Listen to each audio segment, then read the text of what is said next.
And oh, amazing, Aubrey, role organized. That's what we need. So again, welcome. To Jubilee School. My name is Jason. I'm with the Debt Collective, and I help coordinate this political education that we have here with Jubilee School and Debt Collective.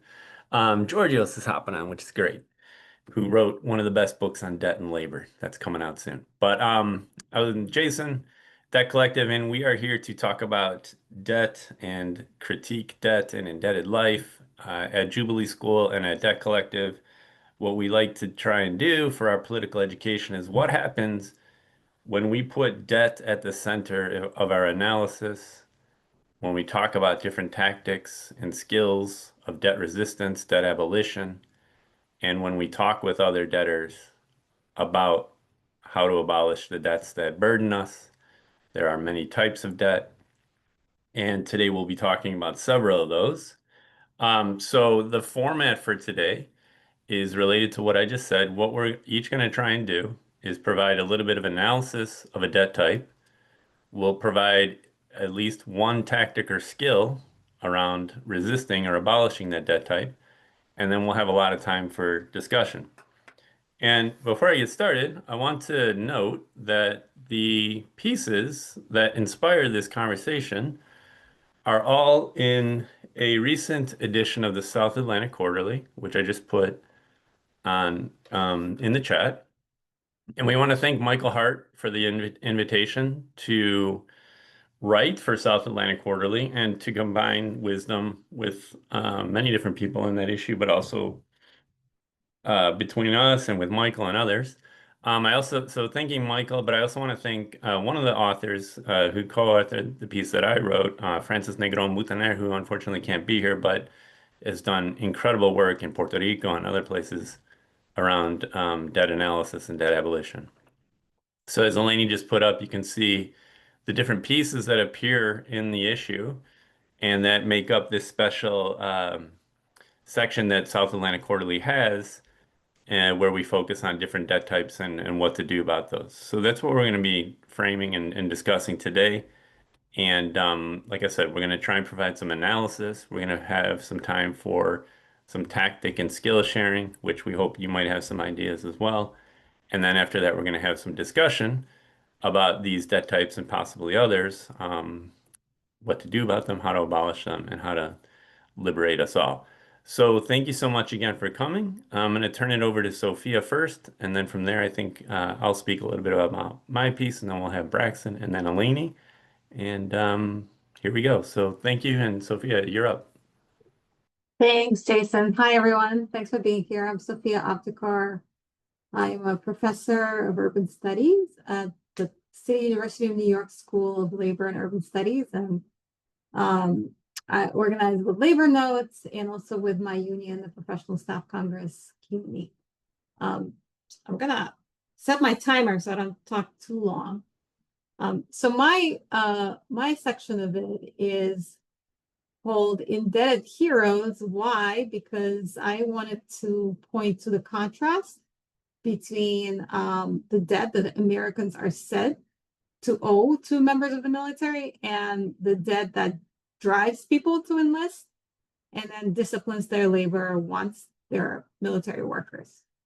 So first of all, the debt economy that we all live in pushes people to enlist and to become the foot soldiers of the U.S. military machine. And there are several components of that. One, probably everybody is very familiar with the military promises to pay for college. And research shows that this is a top reason that youth consider joining the military. And debt cancellation is a threat to military recruitment.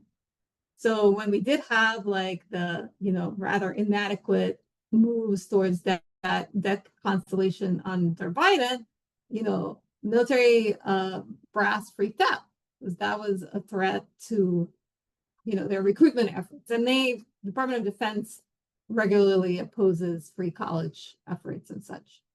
But the benefits, the college, paying for college benefits are actually it's pretty complicated and burdensome as a system. And the average benefit is not enough to cover the total average cost of college. So most people in the military, that like go to college, they still have college loans, more than half. And then the amount that they owe is not that much less than non-veterans. So there's a gap between what the military promises and what it delivers. It also promises there's some programs that repay the loans if you already have college loans. And you enlist, like there's some programs that have all these restrictions that promise to get rid of your college loans and assist with other debt you might have. So there is incentives to enlist if you already have debt, not just to avoid future debt. And then some people enlist to actually access credit, particularly home mortgages. And there's a whole industry that's targeting military workers and veterans that enriches the banks, particularly from home mortgages. Then, that's how you get in. That's what that has to do with it. And then in the military, the debt economy preys on the workers. Payday lending, layaway schemes, all these kinds of debt-related businesses are clustered around military bases. And if you trace like who's benefiting, all like the major banks are involved. It's hugely profitable because military workers have a steady paycheck. So they're targeted by these schemes. They're really predatory, like really insane interest rates, and whatever little oversight there existed where they would do investigations and maybe shut some of the worst ones down, that oversight system has now been dismantled by Trump in the last year. Like, as I was editing the final version of the article, I had to keep updating, just like the lack of oversight that there is now. And you can click the next one for me, Eleni. Thank you. So military workers are surveilled and continuously, and they face additional pressures to repay their debt more than like a civilian person who's in debt. The way that they're surveilled for financial fitness is under a system that's called Trusted Workforce 2.0, which I find to be a really ominous name. And it kind of continuously not only scans like all their financial indicators and credit report stuff, but it also uses AI, which is not unique to military workers. Of course, we know that these types of mechanisms are used like for recipients of public services and all kinds of things. But what's different about military workers is that debt is tied to the military justice system and to the security clearances. So Uniform Code of Military Justice is a separate justice system for those in the military, and it includes punishment for debt. So because there are all these moral connotations about your character and your fitness for military labor that are attached to you having, what the military deems to have too much debt. And if you face this as a military worker, you risk dishonorable discharge. If you're dishonorably discharged, you don't have access to your veterans benefits, right? And so all the years you spend in the military, you're not actually going to get those benefits. Now, we know that there's inequities, class, but also race, very much so, in who has to take on debt to survive. There are also racial inequities in the military justice system. So these layer on each other to create a really inequitable system. The second mechanism of labor discipline to debt in the military is these security clearances. Security clearances is, like what you have to get in order to, not be considered a threat to national security by the government. And they're very important for social mobility within the military. So, and the risk criteria that they look at is financial in part. So failure to satisfy debt can cost you your security clearance and could cost you your job in the military and, could result in downward mobility. So through these two systems, there's extra pressure on military workers to repay their debt. You could click again, Eleni. There you go. Yeah. So the last part is that military workers and veterans are in debt to the military itself, even. So there are debt collection efforts by the Pentagon itself on the credit card debt that it issues to its own personnel. And these credit cards are, are to be used in military stores. So it's like a complete cycle. And they have inflated penalties, they have, predatory fees. And guess how they collect? They deduct straight from your disability pay and other benefits, right? Um, that, follows you into the military and while you're working there and then out of it as well. So veterans can owe money to the VA. There's faulty accounting systems in the VA, like um, to a, to a great extent. And so like in 2022, 2023 alone, more than 40,000 veterans were, discovered to be overpaid. Some of them were overpaid things like separation pay or different kinds of benefits. And they may be being overpaid a little bit at a time, but for like a decade. And then like boom, all of that is comes due, right? When they discover this. And this puts people in a huge crisis when they suddenly owe a huge amount to the VA itself for overpayment. They can also, some veterans owe medical debt to the VA because of the co-pays and fees. And there's all these, veterans are also a target for scams around debt, like pension advance scams and so on. So I just wanted to show some visuals. On the next slide, we have, this is like from a couple of weeks ago from this guy who is Deputy Assistant Secretary of War for Military Community and Family Policy. He's like pushing this military credit card because there's a federal shutdown and there's all this coverage of military workers in line at the food banks. So Lenny, if you click one more time, we have that. So, we have this in the news. The military has its own credit card that is like been sued for predatory practices that it's pushing on its workers to use in the commissaries. And food insecurity among military personnel is actually higher than average for the general population, in part because they prioritize debt repayment over everything because they have these extra pressures to repay the debt from within the military. So I want to raise a couple of questions with having kind of overloaded you all with this information. A couple of questions that come to mind for me is how do we use this information to disrupt military recruitment, given the false promises, given the realities? But also, how do we build a debtors revolt from within the military? And for me, this is twofold. One, both to destroy the debt system, which is, partly the title's talk, but two, also to dismantle the US military, which for me is also an important goal. So, how do we think about that? And Jason, did you want us to talk about the tactic now, or you want to save that for later? How about we have a moment where we come back to the tactics, and these are awesome questions. And how about we take a moment for everyone in the audience where you can write down any questions or thoughts that you have. Let's just take a pause because Sofya, this is incredibly fascinating and disturbing information you're sharing with us and analysis.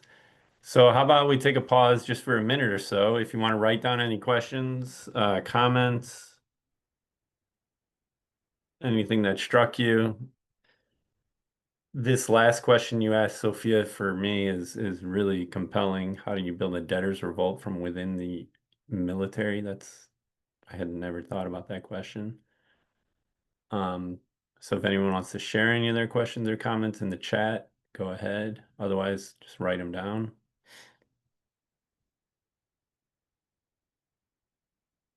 And if not, we'll wait till the discussion and we can get a couple of questions at that point. Yeah, Maddox, same here. That would be really powerful to have this at recruitment offices. Yeah. Question about race. Yep. So keep those questions generating, write them down. We'll come back when we have some moments for discussion. But one of the nice things about being in a political education space that you don't have to pay for is that you can take your time. There's not a rush to get done. So we're going to take our time thinking about some of this stuff. and we'll come back to some of these questions and comments when we have our discussion period. We'll also have a moment where we share some ideas around tactics about how we might create this debtors revolt from within the military and or address some of these other debt issues that Sofya brought up. So thank you so much, Sofya.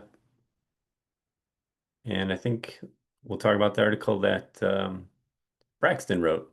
So Braxton, please, the floor is yours. Braxton wrote an amazing piece about abortion debt. Awesome. Thanks, Jason, and thank you, Sofya. That was um, not fun to hear. Um, some more not fun stuff to hear. I'm going to talk a little bit about this piece that I wrote about abortion debt, which are two words side by side that are just so genuinely frightening to hear beside each other. So, as we all know, the Dobbs decision came down just a few years ago. Um, and essentially, what happened immediately after that is that there were a bunch of rage donations that flooded national abortion fund networks. Um, and that for a little bit kept afloat some things. So local abortion funds were able to rely on donations and, big national networks that I'm sure many of us have donated to before were able to send some money down. The reality is a lot of that money faded after a year or so. And there has been a massive gap. So what has happened is a series of things. Number one, abortion is outlawed and it's become much more restrictive in many states. So clinics close. So when clinics close, that means there's a lot less of clinics that are even available in the United States that someone can access to gain an abortion. So now that means that people have to cross state lines. So when people have to cross state lines, that means they have to often get on a plane. They might have to drive a really long distance. Uh, the majority of people who are getting an abortion are low income. And a large chunk of people seeking an abortion are already mothers. So what does that mean? They need to pay for childcare. They need someone to watch their kids while they go fly from Texas to Illinois to get a procedure. So it's not just that they have to traverse state lines, it's that because there are less clinics available in the country, it is more difficult to get a procedure. So there's a literal backlog. So, whereas one could get a procedure, a week out, now it's a month out. And so what happens is as people are seeking an abortion and that procedure gets later into, their first or second trimester, the procedures get riskier, much, much riskier. So the procedures are riskier. Doctors are afraid because they're being criminalized for performing healthcare. And there's, a host of other cost analyses problems that are happening here. And so if you go to the next one, basically what is coalescing is that it's just literally more difficult to obtain an abortion, which is something that we could have guessed with the Dobbs decision, but it's important to understand why it's more difficult. People are literally having to travel across the country to obtain an abortion. Not only that, the cost, which, in the first trimester, maybe you can get an abortion for $400 or maybe less with medication abortion. That price, because doctors and lawyers are trying to gird themselves, is now $10,000, $15,000, $25,000. So people are literally being charged for the price. An abortion now costs a, a really nice Honda Accord, like the price of a vehicle. And so people who don't have enough money to pay for that up front, which is the vast majority of people, The way that they take on that, the way that they go on to get that procedure is through debt. And so essentially what is happening is this growing phenomenon of what reproductive justice advocates are calling abortion debt, which you can go to the next one, which, existed to a smaller degree before the Dobbs decision, but has really exploded since 2022, 2023, and especially last year, and into this year, and will continue to without mass changes. And so, what this piece is doing is both talking about this phenomenon of abortion debt, which is largely new, most folks haven't heard of it. What the Debt Collective did essentially last year was we actually donated $50,000 to local abortion funds. And that was really exciting. We were glad that the Debt Collective was able to do that. That unfortunately helps just a few women, whereas that would have helped a lot of folks who were seeking abortion before. It just helps a few abortion seekers now. But what we were trying to do was call attention to the phenomenon of abortion debt. And so you can go to the last one. What this, what I'm trying to do in this piece is actually situate abortion debt, which is just really not a thing that exists in just about any other place in the world. I'm trying to situate it in a larger structural history of the United States, in which 100 million Americans have medical debt, which is a phenomenon that doesn't exist in most parts of the world, and the criminalization that we have in the United States, and the massive amounts of money that pour into our right-wing judicial court system, and also situate abortion debt in a longer history that really centers on the way that the United States has done everything it can and everything it has in its power to ensure that Black women in particular cannot reproduce. And what I'm trying to get at is actually a twofold system, which is one, the welfare state is sucking out any type of support for life sustaining activities. And the debt system, financialization is coming in and finding new opportunities to expand. And so I talk a little bit about how it wasn't really until the 70s in the United States where most women could even access credit.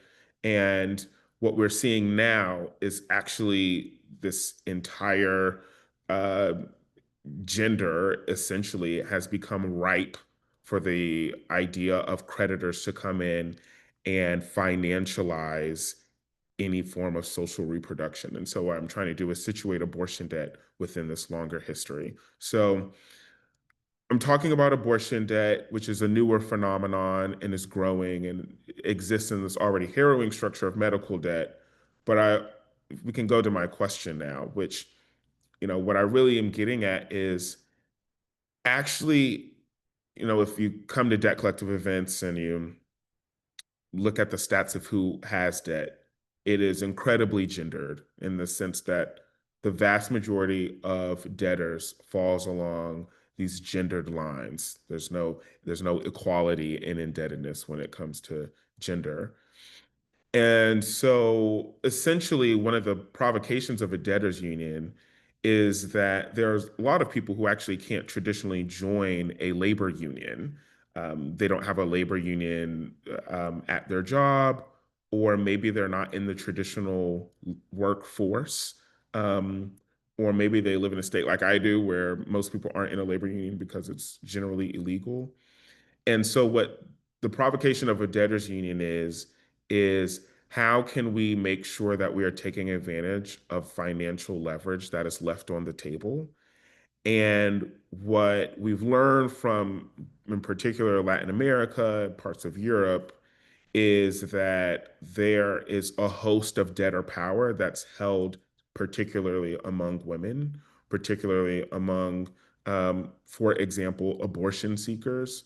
And so what I'm asking is how can a feminist analysis actually strengthen our debtor organizing? How do we make sure that we understand debt through a feminist analysis in the way that it would be advantageous to look at labor through a feminist lens? Um, and so I'm talking about abortion debt, but I want to also zoom out and talk about all of the different ways that we're seeing financialization creep into our lives in gendered ways, in raced ways, in ways that are much broader than just student debt or medical debt or credit card debt. What are these other types of shadow debts that individuals are taking on with their families, with their friends, to go and do the things that they need to do. So this is sort of what I'm asking. I'm excited to share my tactic later. Thank you, Braxton. This is incredibly profound and, as you said, disturbing. Claire has a really spot on comment right away. Childcare loans are an abomination. Do other people have comments or questions? Let's take a moment to think about those. Either put them in the chat or write them down. One thing that strikes me, Braxton and Sofya, as I'm listening to you, is something that we emphasize a lot at Debt Collective, how debt is a form of social control. It is a way to keep people in a place. It is a way to repress them, to discipline them, control what they do or don't do. And another thing that strikes me from your comments is how that type of social control is gendered and racialized and classed. Do other people have questions or comments that they want to share now? Maddox has a question around, does abortion debt fall into medical debt, credit card debt, other multiple categories? That's interesting. And as some people have asked, we will be posting these on our debt archive, debt Jubilee School archive, and also sharing some clips on YouTube. So hopefully, if you like what you're hearing, not like what you're hearing, but like if you find this compelling and interesting, that you share with other people. Okay, I think we can move on. Please keep the questions or comments coming. Write them down. We'll have moments for discussion later. And we're going to talk about the piece that I co-authored with Francis Negron Moutoner, who has done a lot of work in Puerto Rico around debt. And I also want to mention right off the bat that I've been working with Eleni, who is on this call, on K through 12 debt for a long time, actually, I think 4 or 5 years. And I just want to also highlight that Eleni has, in my view, two of the best and most important articles on K through 12 debt that have been written and I think really opened up this field. I know they inspired me and others. One is in the New York Times as an op-ed. Another one is in a journal for K through 12 teachers and parents and others called Rethinking Schools. So we can share those as well. But Eleni really gets to the heart of the matter in her pieces. So in a way, you might say that what Francis and I were doing was building on that work. And one of the things that comes up right away is when we talk about education debts in the United States, we automatically think of student loan debt. Well, it turns out that there are other types of education debt. Sofya, Eleni, and I have worked on higher education. Universities have debt that we published in a book called Lend and Rule with some other comrades. But a lot of people don't know that in the United States, our public K through 12 system is laden with debt. And this gets a little hard to even imagine, but the basics are this. Your school district probably is loaded with all sorts of debt. In fact, in 2022, the total US K through 12 school district debt was $543 billion. Now, this is really important because one of the things that this means is that when your school districts are driven into debt in the first place, because the way that public schools are funded in the United States is still separate and very unequal. Basically, if you live in a district that has a lot of money, which end up being predominantly white and upper class, your school district is going to have access to a lot of funding and be less reliant on Wall Street to make basic things happen, whether that be school repairs, maybe you build new buildings, but sometimes that even gets into other like basic issues like operations, like how do you pay your teachers, provide a variety of services, etc. But when that funding is inadequate, districts are driven to rely on Wall Street for loans. And so this debt accumulates. To give you just one example, I live in Philadelphia. This year, the City of Philadelphia School District, which is one of the poorest districts in the country, is going to spend and send over $160 million in interest and fees alone to Wall Street lenders. So let me say that one more time. The School District of Philadelphia, one of the poorest districts in the country, also majority minority, predominantly black population, is going to spend and send $160 million in interest and fees alone to Wall Street. The question that we always ask people when we do organizing around this, and this is actually a tactic, is what would you do with $160 million in your school district if it stayed here? You break down the ways in which these debts start to harm teachers, students, and others, and you get some really disturbing numbers. For example, we talk about students being in debt in the universities, but actually we should start talking about the ways that K through 12 students are already born into an indebted system. On average, it's $10,900 per K through 12 student. But importantly, as I've already said, this debt level is not held equally. So in the city of Chicago, which has a very high debt load because they've been saddled with odious debts from decades of neoliberal rule, the average student in Chicago is carrying $26,000 worth of debt. If you go north just 20 miles or so to an affluent white community called Barrington, that number drops to under $1,000. So one of the key takeaways here is that poor and predominantly BIPOC districts carry higher debt burdens than their predominantly affluent and white suburban peers. Next slide, please. So what ends up happening here is that inside schools where a majority of the students are Black or Latino or non-white, and they have limited access to resources, teachers themselves are also buried in debt. And one of the ways this works is that when your district is paying Wall Street loans, instead of paying teachers and staff better salaries, that drives the teaching population into more debt themselves. And so there's this whole vicious cycle here where all this money that's being extracted and going to Wall Street, and it should be staying in the districts themselves, is not only burdening rather the districts with debt, but it's also the people inside those buildings, including the teachers, are accumulating more debts because they don't have access to resources that's now being funneled to financial creditors.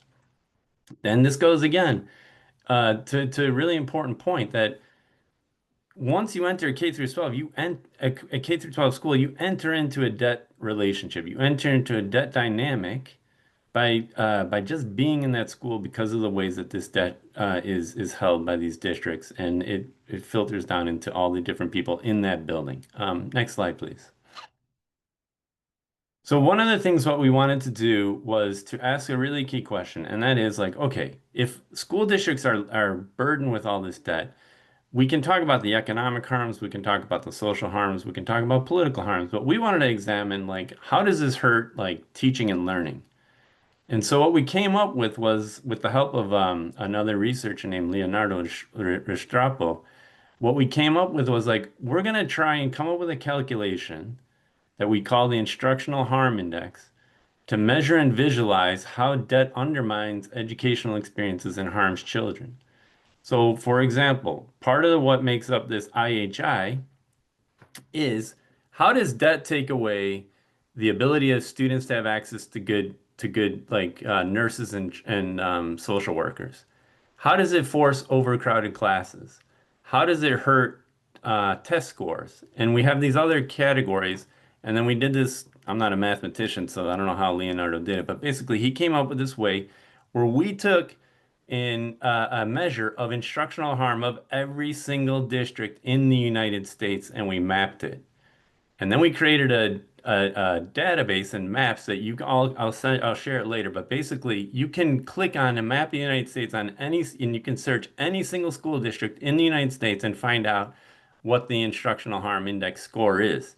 What's also cool, and this is a big part of what we wanted to do, was you can compare, like I did earlier, a district like Chicago with a district like Barrington. And then you can ask folks, okay, hey, hold on a second.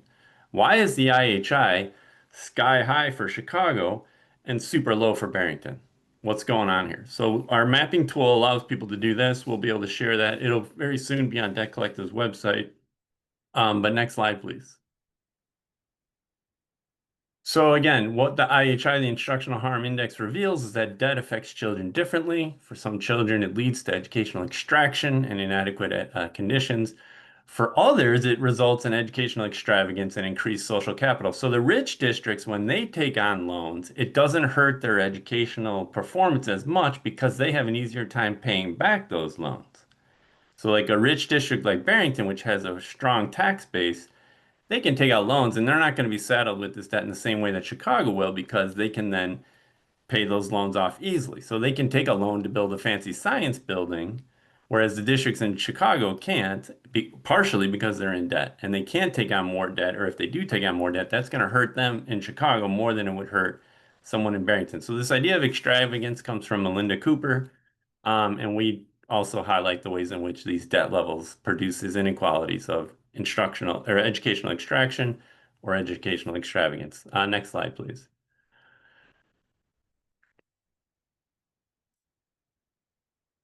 Okay, so this is one of the maps that we created, and basically this shows you and the instructional harm index state by state. And I should also mention that Puerto Rico is a big part of this story because part of our research was inspired by what's happening and has been happening in Puerto Rico, where they closed over 600 schools, public schools, to pay off their creditors. And also what happens is, and we'll talk about this later, I hope, is the ways in which the resistance against this type of debt extraction in Puerto Rico is, I would argue, miles ahead of what we have in the United States. I think it resembles a little bit of perhaps what we see in Argentina, etc.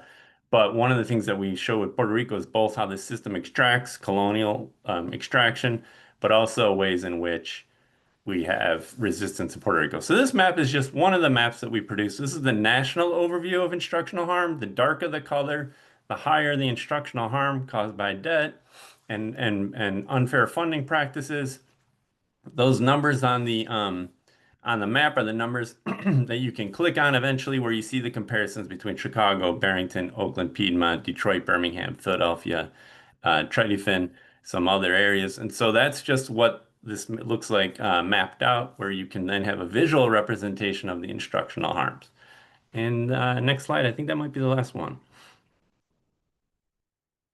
Okay, so this gets both into like a question and also one of the things that we do as a first tactic. And the first question is, and Eleni writes about this really beautifully when she talks about like debt reveals and revealing like some of the shadow governance of the debts that we don't normally talk about. But one of the key first questions to ask if you're in this room is, how much debt is your local public school district carrying? If you don't know, we can talk about how to find that later on. And then the follow-up question to that would be, what would it take to abolish that debt? So with that, I will leave it for now. We'll come back later. And if anyone has any questions and or comments, please put them in the chat. Yeah, and I'll put the article in there for sure. Thank you. And again, thank you to Francis, who's not able to be here tonight. So the article's here. Thank you to South Atlantic Quarterly that made all these articles available for free online so people can share them. And if you have any questions or comments, please share them in the chat and or write them down. Yeah, Maddox, this happens a lot actually, both in Puerto Rico where they closed 600 schools to pay creditors. But if you remember, the largest stateside public school closings happened in Chicago where they closed 50 in 2013. And there's a line in the Chicago Public School District annual budget that year where it says that creditors have first dibs on available funds. So basically, closing the schools was in part to service the creditors. All right, let's have Eleni go next. Thank you, Eleni. Thank you. This is really, really cool. It's such an important way to think about what is actually happening with debt, which is it's causing a harm. Like that's just that you have it in the title and in visualizing is really, really incredible. This piece is going to make a big difference. Thank you all. Thank you, everybody. So, I had the really great task of just writing the introduction to this essay, to this collection, which means that I basically just got to tell about Sofya and Braxton and Jason's really smart, interesting work. So, um, repetition wins campaigns. So what you're going to be hearing now is the rehits of all the great points that they made. That as I read their pieces and thought about the sort of big idea behind them. But before one of the things Braxton said something in his notes that I think is just like really important, which is like the provocation of a debtors union. Like, why do we even have that when we could have, like, we have a couple hundred years of labor union history at this point. Why would we bother creating a new thing? And there's something that I think, like is a point that when you really think about it, blows your mind. But we live in a moment in history where individuals' earnings are far outpaced by the stocks that they hold and the properties they've invested in and the wages that they may toil for their entire lifetime. That labor earnings have been far outpaced by asset holdings. And that's what sometimes people refer to as the asset economy. And this is the basis of wealth inequality, and it's also the basis of debt, so that what one person's assets oftentimes are another person's debts.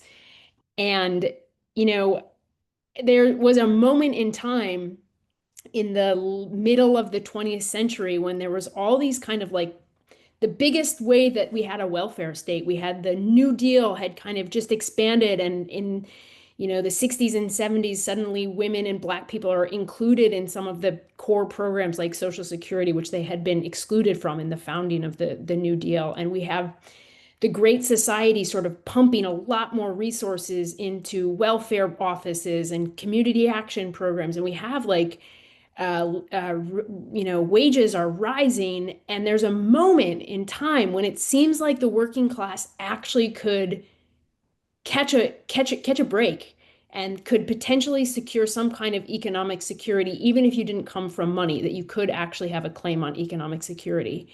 And this started to really freak out conservatives, and it started to really freak out creditors, and it started to really freak out investors who were their business was making sure that private investments secured money. And so there was people started getting very nervous and coming up with some ideas, very concerned that kind of a private inheritance, like what good is me saving all my trust funding, what good is me passing my trust fund on to my kids if like Joe Schmo is just going to get Social Security and like a union and a living wage? Like how am I going to have something, what's the point? And when all of this stuff kind of starts to come to a frothy head in the late 70s and early 80s, which is when there's the economy goes through a crisis of inflation.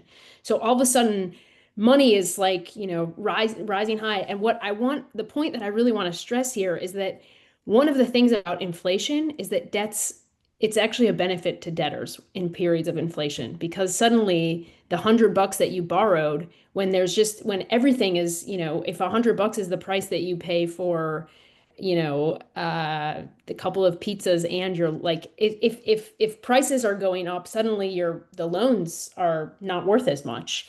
And it's great for it. It actually like kind of it tilts the axis a little bit in favor of debtors and away for creditors.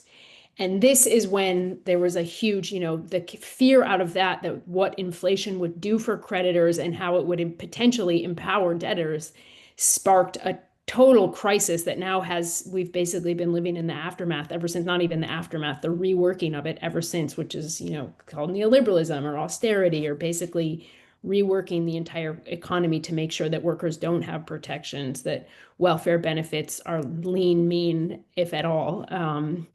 And that if you want something, you're going to probably have to go into debt to get it. So I just think that's an important thing, is that we're living in this moment where the economy has totally been rewritten around assets and debts, and therefore, and so needing to have a place to kind of claim this back is part of what we're up to. So this is my kind of the long way of saying this is part of the architecture of the welfare state that we're living under right now, is that we don't really, to the extent that we have a welfare state, most people access it by taking on loans for education, for healthcare, for a fucking abortion. We have a public school system that's financed by debt. The kind of like the core sort of institutions when we think of what kind of an American society and public good is when you kind of peel back the layers, it's families and households going into debt. It's institutions and cities and municipalities going into debt. And this, as folks have pointed on the call, this has a major consequence for what actually counts as democracy, because suddenly and when debt is the contract, creditors get the first cut. And this basically brackets off key problems that ordinarily we think would be discussed in a democracy, get just sort of siphoned off, so that suddenly, as Jason pointed out and we noted, is that creditors can close schools and nobody has anything to say about that. It's not only is it violent and harmful, it's also undemocratic. And then the other thing is that, debt, sometimes we can talk about debt as something like debt solves a problem of what you didn't have. It's something that comes from the past. So we don't have a society that offers universal health care, that offers full reproductive health care. And as a result, because of that insufficiency in the past, it creates debt, the conditions of debt. But as Sofya really kind of drills home, is that it's not just about, the world that didn't exist and now we have debt as a result. Debt actually shapes the kinds of futures that people can and do make. It constrains choices. It forces people to enter the military, or changes their ability to leave the military, to stay in relationships or leave relationships. And so when we think about sort of the whole gift of a human life, when you are driven basically between now and the next debt payment, suddenly that possibility is really constrained. So you all should read these articles. They're really interesting and provocative, and it was a real cool thing to get to read them and stitch together an essay about it. So my question is just kind of like a very provocative of, fundamentally, how do we turn these debts into our power? That's like the fundamental question. And the second one is that what are the debt, like, to the extent that we want to have an interdependent world where we're working together and relying on each other, what are the debts that we actually owe each other? I think we can probably get through both of those in the next 7 minutes. So I'll sign off from here. Yeah, light questions. This is amazing, Lainey, and you put some stuff in there that I had not thought about before. And wow, as always, you blow my mind. So this is really great. If anyone else has questions or comments and you want to put those in the chat, please do. We have a hard turn off at 9:30 Eastern time. We'll probably end a little bit earlier than that. We want to do a couple more things, which is to really lightning round, give a couple tactics, and then we'll have some time for discussion. But if you have any questions or comments to put in the chat now, there's already some in there. Maddox, that's a really provocative phrase. You should coin that one, publish that, at least put it on Twitter or Blue Sky or something. That's pretty good. If financial debt is harm, social debt has to be care. That's good. And yeah, TS, you are so right. And I don't know if my friend Giorgos is still on here, but he has an amazing book on debt and labor that I encourage you to put in the chat. Because yes, a lot of the debt that is taken up is because wages are stagnant and too low. And so one of the things we say at Debt Collective is that we are not in debt because we live beyond our means. We are in debt because it's the only means to survive.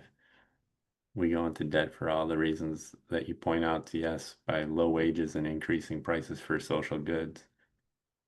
Okay, What I think we should do now is just a real quick lightning round where Sofya, Braxton, myself, and Eleni are just going to share one tactic that we think gets us at least somewhere, not sure where, but moves us maybe an inch or maybe a foot, maybe a mile towards debt abolition. So this will not take very long, but we're going to go lightning round, then we're going to open it up for a conversation. And we're going to go so with Sofya first, Braxton next, myself third, and then Eleni will wrap it up again. But Sofya, give us one tactic or skill that you want to share with the crew around the debt type that you just analyzed so well.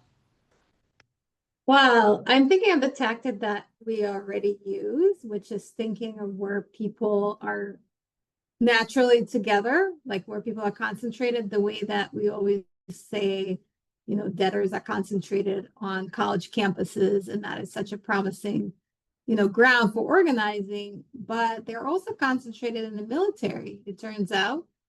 And so where do we target folks? Do we go to these food bank lines that are, that we see in the news? Do we talk to people there? Do we expose the false promises of debt relief at recruitment stations or when they come to our higher ed institutions or high schools? So I'm thinking of the kind of the place-based and geographical tactics that we could use. Yes, this is a campaign right there. Several. Wow. I love it. I love it. I love it. Braxton, you're up. All right, mine is really simple. You can maybe guess it. I'm going to ask you to donate to an abortion fund, and also share this link with others.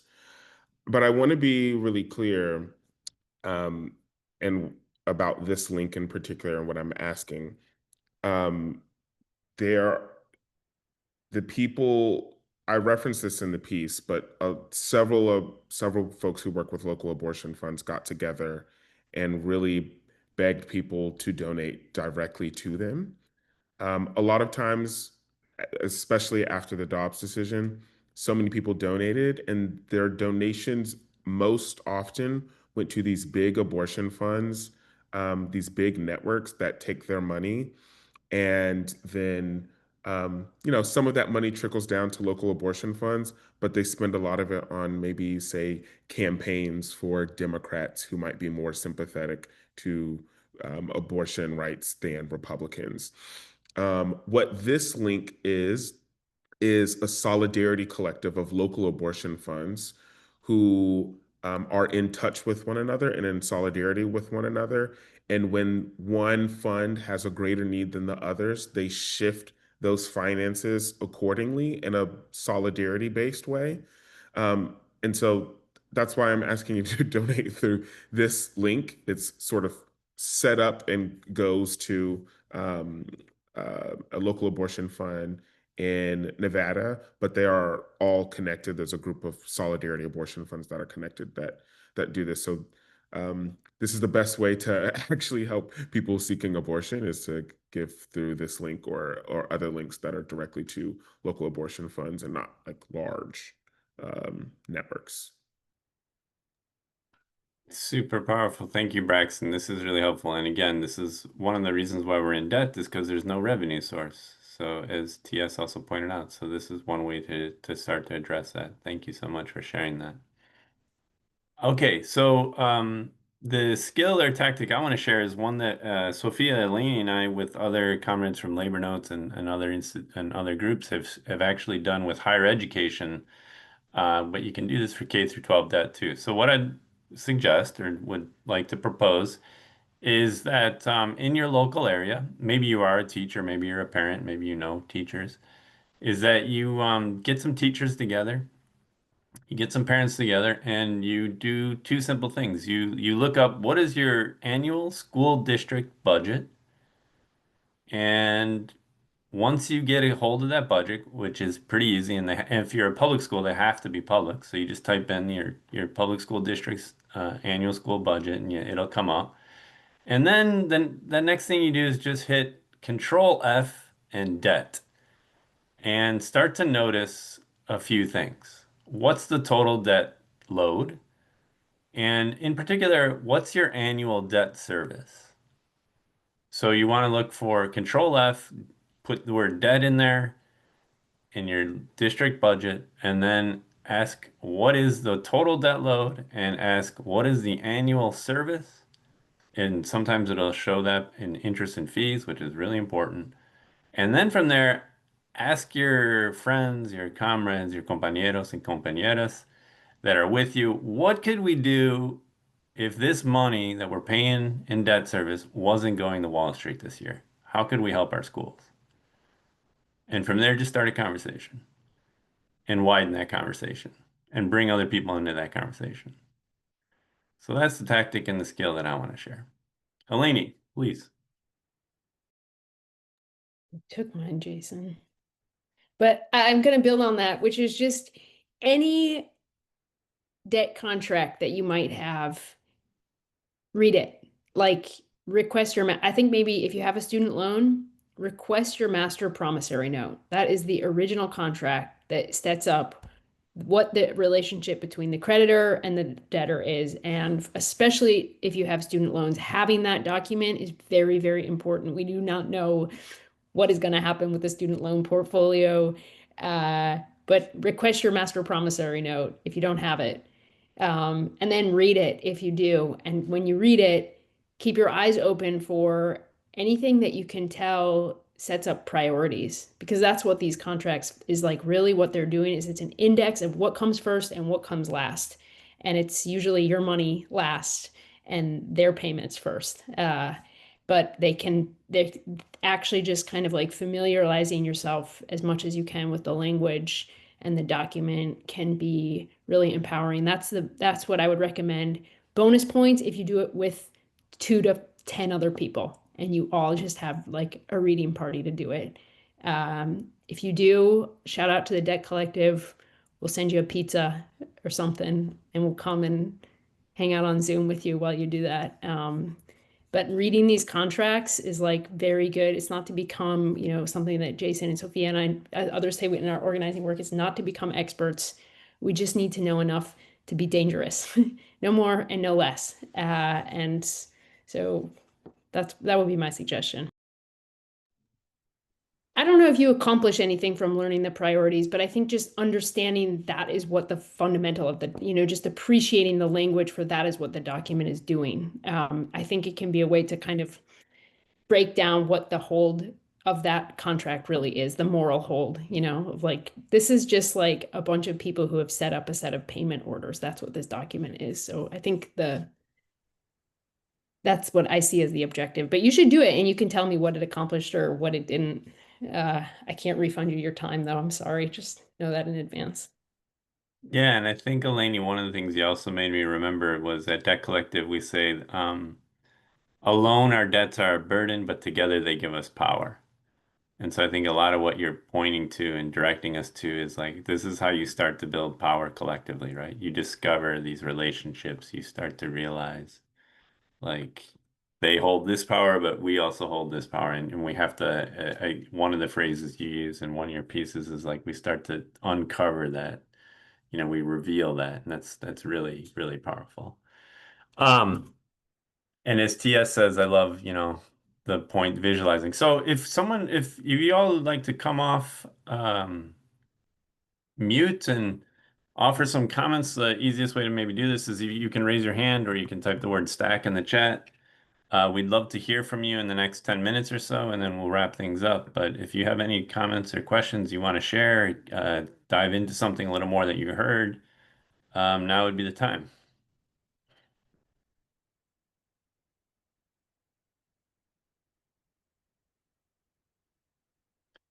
And we're going to turn the recording off for this part.